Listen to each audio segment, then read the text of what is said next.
ಒಂದೇ ಸಲ ಬೆನ್ನು ನೋವು ಶುರುಮಾದ್ರೆ ಏನ್ ಮಾಡ್ಬೇಕು? ಇದು ತುಂಬ ಜನರನ್ನು ಕಾಡುವೊಂದು ಸಾಮಾನ್ಯ ಪ್ರಶ್ನೆ. ಬನ್ನಿ, ಇವತ್ತಿನ ಈ ವಿವರಣೆಯಲ್ಲಿ ಈ ಹಠಾತ್ ನೋವು ಯಾಕೆ ಬರುತ್ತೆ, ಅದಕ್ಕೆ ಪರಿಹಾರ ಏನು ಅಂತ ಎಲ್ಲವನ್ನೂ ವಿವರವಾಗಿ ನೋಡೋಣ. ಅಬ್ಬಾ, ಆ ದಿಢೀರಂತ ಬರೋ ಬೆನ್ನೋವು ಕೆಲವೊಮ್ಮೆ ನಿಜವಾಗ್ಲೂ ಭಯ ಆಗತ್ತೆ ಅಲ್ವಾ? ಹಾಗಿದ್ರೆ ನಿಜ್ಗೂ ಏನಾಗ್ತಿದೆ ನಮ್ ಬೆನ್ನಲ್ಲಿ? ಆ ನೋವಿನ ಅರ್ಥವಾದ್ರೂ ಏನು? ಇದ್ರ ಬಗ್ಗೆ ಯಾವಾಗ ಚಿಂತೆ ಮಾಡ್ಬೇಕು? ಮೊದಲು ಇದನ್ನ ಅರ್ಥ ಮಾಡ್ಕೊಳ್ಳೋಣ. ಮೊದಲನೇ ವಿಭಾಗ, ಆ ಹಠಾತ್ ಚುರುಕ್ ಅನ್ನೋ ನೋವು. ಅಂದ್ರೆ ಈ ನೋವಿನ ಅನುಭವ ಹೇಗಿರುತ್ತೆ ಅಂತ ಮೊದಲು ಗುರ್ತಿಸೋಣ.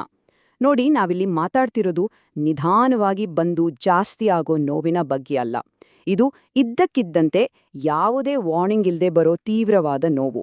ನಮ್ಮ ದಿನನಿತ್ಯದ ಕೆಲ್ಸಗಳ್ನೇ ನಿಲ್ಸ್ಬಿಡುತ್ತೆ. ಈ ನೋವಿನ ಅನುಭವ ಇದೆಯಲ್ಲ, ಅದು ಒಂಥರ ಸೂಜಿ ಚುಚ್ಚಿದ ಹಾಗೆ ಅಥವಾ ಬೆಂಕಿ ಬಿದ್ದ ಹಾಗೆ ಉರಿ, ಇಲ್ಲಾಂದ್ರೆ ಯಾರೋ ಚೂರಿಯಿಂದ ಇರ್ದ ಹಾಗೆ. ಕೆಲವೊಮ್ಮೆ ಲೈಟಾಗೆ ನೋವು ಬರ್ತಾನೇ ಇರುತ್ತೆ. ಹೀಗೆ ಬೇರ್ಬೇರೆ ರೀತಿ ಇರಬಹುದು. ಇಷ್ಟೊಂದು ತರಹದ ಅನುಭವ ಇರೋದ್ರಿಂದ ನೋಡಿ, ಇದರ ಅಸಲಿ ಕಾರಣ ಏನು ಅಂತ ಕಂಡುಹಿಡಿಯೋದು ಸ್ವಲ್ಪ ಕಷ್ಟ ಆಗುತ್ತೆ. ಸರಿ, ಹಾಗಿದ್ರೆ ಮುಂದಿನ ವಿಷಯಕ್ಕೆ ಹೋಗೋಣ. ಎರಡನೇ ವಿಭಾಗ, ಬೆನ್ನು ನೋವನ್ನು ಅರ್ಥ ಮಾಡ್ಕೊಳ್ಳೋದು.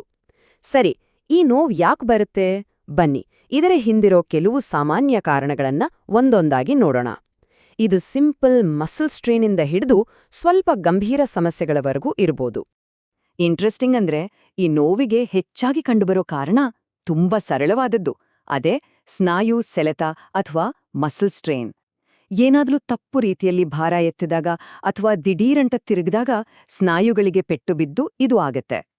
ಸ್ವಲ್ಪ ಸ್ಟ್ರಕ್ಚರ್ ರಿಲೇಟೆಡ್ ಪ್ರಾಬ್ಲಮ್ ಕಡೆ ಬಂದ್ರೆ, ನಮ್ಮ ಬೆನ್ನು ಮೂಳೆಗಳ ಮಧ್ಯೆ ಇರೋ ಮೃದುವಾದ ಡಿಸ್ಕ್ ಇದೆಯಲ್ಲ, ಅದು ಹೊರಗೆ ಚಾಚಿ ನರಗಳ ಮೇಲೆ ಒತ್ತಿದ್ರೆ, ಅಂದ್ರೆ ಹರ್ನಿಯೇಟೆಡ್ ಡಿಸ್ಕ್ ಅಂತಾರಲ್ಲ, ಆಗ್ಲೂ ಕೂಡ ಚುರ್ಕಂತ ತೀವ್ರವಾದ ನೋವು ಬರುತ್ತೆ. ಇನ್ನೊಂದು ಕಾಮನ್ ಕಾರಣ ಅಂದ್ರೆ ಸಂಧಿವಾತ, ಅಂದ್ರೆ ಆರ್ಥ್ರೈಟಿಸ್.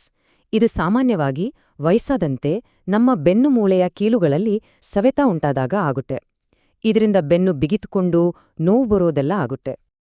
ಇಲ್ಲಿ ಒಂದು ಮುಖ್ಯವಾದ ವಿಷಯವನ್ನ ಗಮನಿಸಬೇಕು. ಬೆನ್ನು ನೋವಿಗೆ ಕಾರಣ ಯಾವಾಗಲೂ ಬೆನ್ನಲ್ಲೇ ಇರಬೇಕು ಅಂತೇನಿಲ್ಲ.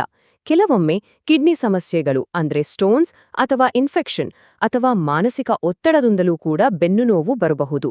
ಇದು ತುಂಬಾ ಜನರಿಗೆ ಗೊತ್ತಿರಲ್ಲ. ಮೂರನೇ ವಿಭಾಗ, ಗಂಭೀರ ಎಚ್ಚರಿಕೆಯ ಸಂಕೇತಗಳು.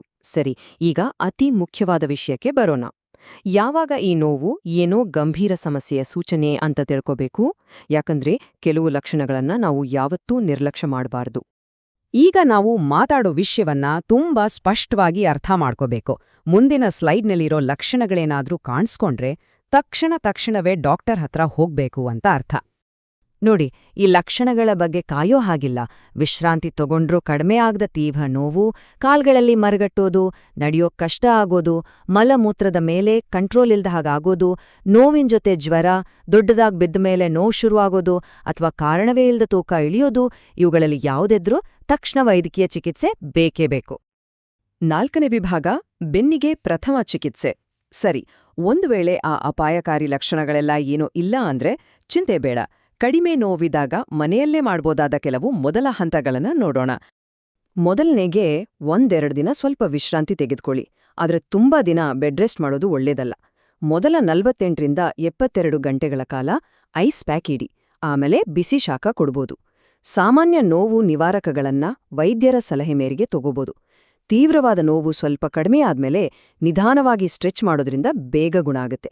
ಮತ್ತೊಂದು ಮುಖ್ಯವಾದದ್ದು ನಮ್ಮ ಪಾಶ್ಚರ್. ಸ್ಕ್ರೀನ್ ಕಣ್ಣಿನ ಮಟ್ಟದಲ್ಲಿರೋ ಹಾಗೆ ನೇರವಾಗಿ ಕೂರುದನ್ನ ಅಭ್ಯಾಸ ಮಾಡ್ಕೊಳ್ಳಿ. 5ನೇ ವಿಭಾಗ, ಪರಿಣತಿಯ ಪರಂಪರೆ. ಸರಿ, ಮನೆಯಲ್ಲಿ ಮಾಡೋ ಆರೈಕೆ ಸಾಕಾಗ್ದಿದ್ದಾಗ ಏನ್ ಮಾಡೋದು?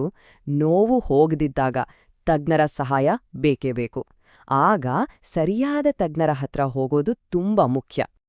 ಇಂಥ ಸಮಯದಲ್ಲಿ ಅನುಭವ ಅನ್ನೋದು ತುಂಬಾ ದೊಡ್ಡ ಪಾತ್ರ ವಹಿಸುತ್ತೆ. ಉದಾಹರಣೆಗೆ, ಅರ್ಕ ಅನುಗ್ರಹ ಆಸ್ಪತ್ರೆಯನ್ನ ಸ್ಥಾಪಿಸಿದವರು ಬರೋಬ್ಬರಿ 30 ವರ್ಷಗಳಿಗೂ ಹೆಚ್ಚು ಕಾಲ ಶಸ್ತ್ರಚಿಕಿತ್ಸಾ ಆರೈಕೆಯಲ್ಲಿ ತೊಡಗಿಸಿಕೊಂಡಿದ್ದಾರೆ. ಇದು ಅವರ ಅನುಭೂತಿಯಿಂದ ಕೂಡಿದ ಸೇವೆ. ಈ ಪರಂಪರೆಯ ಹಿಂದೆ ಡಾಕ್ಟರ್ ರಮೇಶ್ ಮಖಂ ಅವರಂಥ ಪ್ರವರ್ತಕರ ಶ್ರಮವಿದೆ. ಮಿನಿಮಲಿ ಇನ್ವೇಸಿವ್ ಮತ್ತು ಬಾರಿಯಾಟ್ರಿಕ್ ಸರ್ಜರಿಯಲ್ಲಿ ಅವರೊಬ್ಬ ಟ್ರೇಲ್ ಬ್ಲೇಸರ್, ಅಂದ್ರೆ ಹೊಸ ದಾರಿ ತೋರಿಸಿದವರು. ಅವರ ಕೆಲಸದಿಂದಾಗಿ ಸರ್ಜರಿ ತಂತ್ರಗಳು ತುಂಬಾ ಮುಂದುವರೆದಿವೆ. ಇವರ ಜ್ಞಾನ ಕೇವಲ ಚಿಕಿತ್ಸೆಗೆ ಸೀಮಿತವಾಗಿಲ್ಲ, ಅದನ್ನ ಹಂಚಲಾಗಿದೆ ಕೂಡ. ಡಾಕ್ಟರ್ ರಮೇಶ್ ಮಕ್ಕಂ ಸ್ಥಾಪಿಸಿದ ಬೆಂಗಳೂರು ಎಂಡೋಸ್ಕೋಪಿಕ್ ಸರ್ಜರಿ ತರಬೇತಿ ಸಂಸ್ಥೆಯಲ್ಲಿ ಜಗತ್ತಿನಾದ್ಯಂತ 1600ಕ್ಕೂ ಹೆಚ್ಚು ಸರ್ಜನ್ಗಳಿಗೆ ತರಬೇತಿ ನೀಡಲಾಗಿದೆ. ಯೋಚನೆ ಮಾಡಿ. ಈ ಪರಿಣತಿ ಇಡೀ ತಂಡದಲ್ಲೇ ಇದೆ. ಇಲ್ಲಿನ ನರಶಾಸ್ತ್ರ ಚಿಕಿತ್ಸಕ ಡಾಕ್ಟರ್ ಮಯೂರ್ ವಿಕಾಕು, ಮೂಳೆ ಚಿಕಿತ್ಸಾ ತಜ್ಞರಾದ ಡಾಕ್ಟರ್ ಕಾರ್ತಿಕ್ ಹುಣ್ಸೆ ಮತ್ತು ಡಾಕ್ಟರ್ ನಿಖಿಲ್ ಶಾಂತಪ್ಪ. ಹೀಗೆ ಎಲ್ಲರಿಗೂ ದಶಕಗಳ ಅನುಭವವಿದೆ. ಈ ಅಪಾರ ಅನುಭವವೇ ರೋಗಿಗಳ ಆರೈಕೆಯ ಬುನಾದಿ.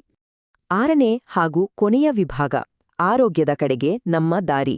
ಸರಿ, ಹಾಗಿದ್ರೆ ಈ ಎಲ್ಲಾ ಮಾಹಿತಿ ಸೇರಿ ಚೇತರಿಕೆಯ ದಾರಿಯನ್ನು ಹೇಗೆ ಸುಗಮಗೊಳಿಸುತ್ತೆಯಂತ ಒಟ್ಟಾರೆಯಾಗಿ ನೋಡೋಣ. ಕೊನೆಗೆ ಮುಖ್ಯವಾಗೋದು ಚಿಕಿತ್ಸೆಯ ಅನುಭವ. ಇಲ್ಲಿ ಒಬ್ಬ ರೋಗಿ ಎನ್ ರವಿಕುಮಾರ್ ಹೇಳುವುದನ್ನ ಕೇಳಿ.